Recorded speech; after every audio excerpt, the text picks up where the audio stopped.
Thank you, Speaker. I'm honoured to speak today on Bill 201, put forward by the member of Burlington in commemoration of the beloved Julia Munro, better known by many as Lady Munro.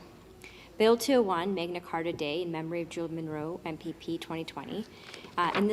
In my speech about this private member's bill, I want to discuss Lady Munro's commitment to upholding democracy and reminding our very busy society of what we take for granted every day. After all, she did introduce the Magna Carta Act a few times, and she was relentless in ensuring that it was enshrined in current-day history so that we can remember what core principles, convictions, and values that got us here today.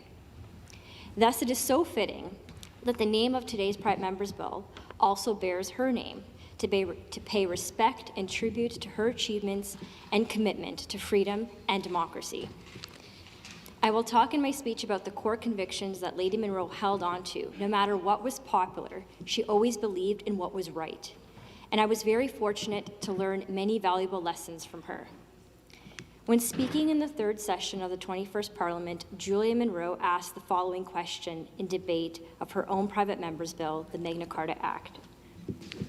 She said, 800 years later, why does it matter that a king agreed to meet his most influential barons on a field in England to sign a document that he intended to tear up? Mr. Speaker, I will get to Lady Munro's answer in a few moments. However, I wanted to ask another question that some might ask. What is the relevance of the British Constitution to us in Canada today? Canada is connected with Britain by language. Canada is connected with Britain by customs, and Canada is connected with Britain by descent. But Canada's connection with Britain is more than just these things. Canada and Britain share a monarch, and we share our constitutional development. We have a constitution that has developed over years, not starting in 1982 or 1931 or 1867. These dates are all important, but none is remotely close to being at the point of origin, the foundation. Up until 1982, the power to amend the Canadian Constitution rested in London with the British Parliament. Up until 1931, the adoption of the Statute of Westminster, Canada was not a fully autonomous state with legislative independence. Up until 1867, Canada was not a dominion, a confederate country in its own right, albeit with limitations mentioned above.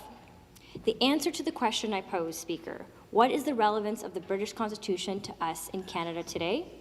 The answer, Canada and Britain share deep in our history, and not always remembered, we share deep the Magna Carta. Sir Winston Churchill called the Magna Carta the joint inheritance of the English-speaking world. We share the heritage of the Magna Carta not only with Britain, but also with 15 other realms of the Commonwealth.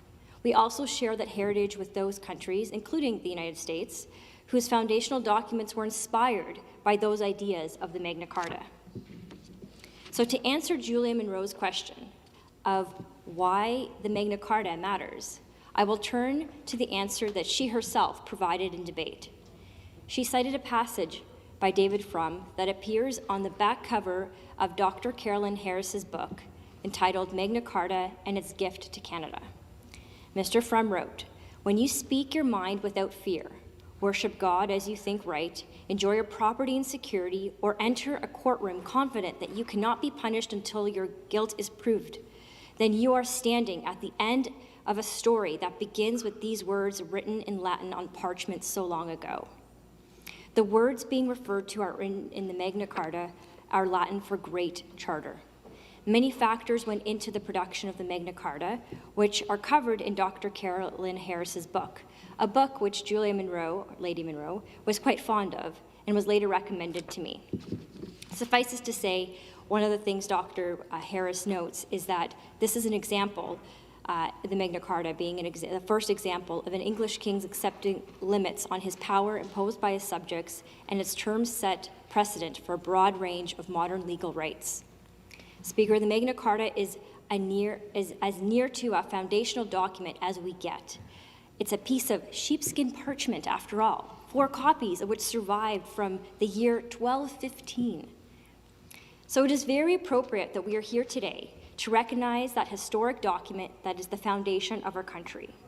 If Bill 201 is passed when it receives royal assent, June 15th in Ontario will be proclaimed Magna Carta Day.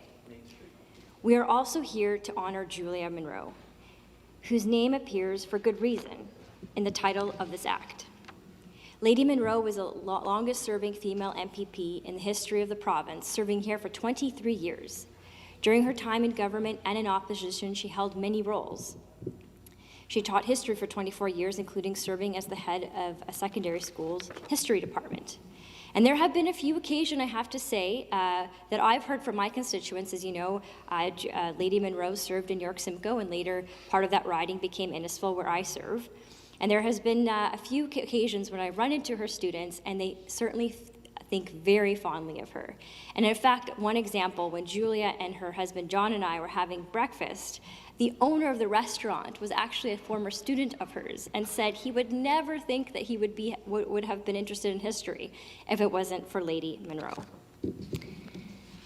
Although I was not a student of hers or in a high school classroom, I was certainly a student of hers here at the Ontario Legislature for a few years, and of course throughout my involvement and her involvement in the Ontario PC Party. And I miss our chats dearly. She was a great mentor, and she was there for me for many hallmarks of my life. For example, she was there when I lost my grandmother, who brought me to this country and raised me, and who actually shares a lot of commonalities with Lady Munro. They both believe that things come and go and knowledge is forever, and Julia made it her goal, just like my grandmother did, to ensure that people have that knowledge, which is very much strength and power. She was also there for me when I first ran for the nomination and supported me and gave me her time and advice. And she was there when I opened my first campaign office as a candidate. And certainly she was never one to let me forget. And she reminds many people in this legislature, and I'm sure you may recall this, but the core principles of the PC Party. And we'd often have many discussions on this, especially when we were doing policy development. She served on the Blue Ribbon panel on financial literacy when the PC Party was creating its party platform. And certainly we had many discussions on that. And again, it was about keeping that knowledge and uplifting society. But here are the core principles that she didn't want us to forget. And I will quote them from her Constitution. We believe in freedom of speech, worship and assembly, in loyalty to Canada and to the monarch of Canada and the rule of law. We believe that government should serve the people and that progress requires a competitive economy which, accepting its social responsibilities, allows every individual freedom of opportunity and initiative and the peace enjoyment of the fruits of his or her labor. We believe in the ethical and accountable execution of the business of government. We believe in the interests of Ontarians are best served by strong, united, and a democratic Canada. We believe that economic freedom, entrepreneurial spirit, and the right to private property are essential to economic prosperity and political freedom. We believe in the values of the family, which encourage tolerance and mutual support. We believe that social justice entails equal opportunity, including fair and equal treatment for all Ontarians and the provisions of supports to those in need.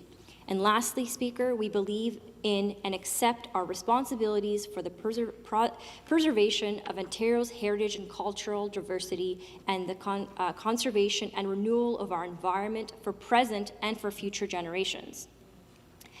And this shows you the strong convictions that Julia Munro had always upheld and obviously reminded all of us, because sometimes we could get a little bit lost, Speaker.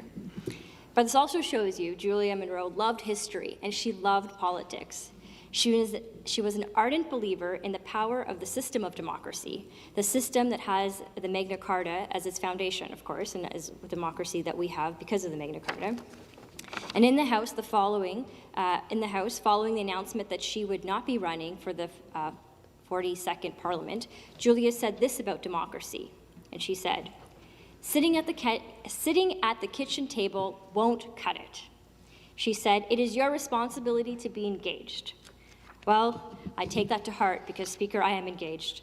And her license plate also read, the frame of her license plate, I should say, democracy, don't waste it. And certainly I try to live up to that every day and try not to waste it.